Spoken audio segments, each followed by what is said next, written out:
In the late 19th century, the Japanese, realizing that guns were more effective than samurai swords, had rapidly modernized its armed forces. This modern army gave the Japanese the ability to pursue an expansionist policy. They attacked the Chinese in 1894 and took Taiwan and put Korea under their sphere of influence. They also took the Liaodong Peninsula, but Russia, along with France and Germany, stepped in and made them give it back to China. This bullying tactic pushed the Japanese into forming an alliance with the British in 1902. Meanwhile, the Russians were in search of a warm water port in the Pacific. They looked to expand, like many European nations did, into the declining Qing dynasty. In 1897 they leased Port Arthur from the Chinese and started construction on a railway line connecting it to the Trans-Siberian Railway through Manchuria. Both nations joined an 8-nation alliance to defeat the Chinese Boxer rebels in 1900. However, the Russians left over 150,000 troops in Manchuria to protect the construction of their railway line. Yet, instead of recalling the troops later,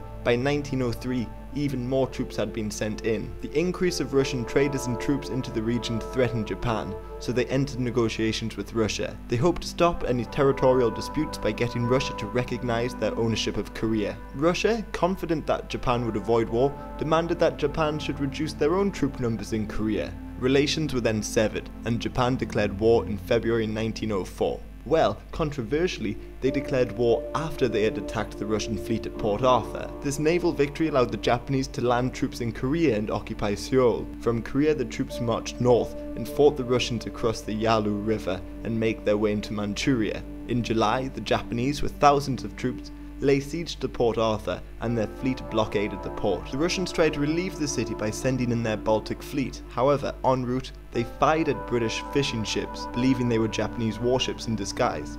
It nearly brought Britain into the war on the side of their ally, but they instead settled for closing off the Suez Canal to Russian ships. This forced the Russians to go around the southern coast of Africa. Port Arthur fell in 1905. Now, the Japanese were free to reinforce their position, while the Russians struggled to reinforce theirs due to the many shortcomings of the Trans-Siberian Railroad. The Japanese then pushed on land. The Battle of Mukden, one of the largest ever land battles, saw nearly 300,000 Japanese soldiers defeat 340,000 Russians and take control of southern Manchuria. Then, in May 1905, the Russian Baltic fleet finally entered the Straits of Tsushima and met the Japanese. The Japanese had a much smaller navy, but had recently been equipped with British technology. Plus, they had months to prepare for the Russian attack. The Russians' antiquated fleet was destroyed, and with it, Russia's hope of winning the war. So peace was made. The peace treaty was signed as the Russian Revolution of 1905 was spreading across the nation. In June, sailors in Russia's only remaining strong fleet, the Black Sea Fleet, joined in the rebellions by leading a mutiny on the battleship Potemkin. In the peace deal, Russia withdrew from Manchuria and recognized Korea as part of Japan's sphere of influence. Korea was fully annexed by Japan in 1910 with no diplomatic issues. Japan also took the southern half of Sakhalin Island and gained the lease over Port Arthur. The war was the first time a modern European nation was defeated by an Asian nation, and it cemented Japan as the dominant Asian power.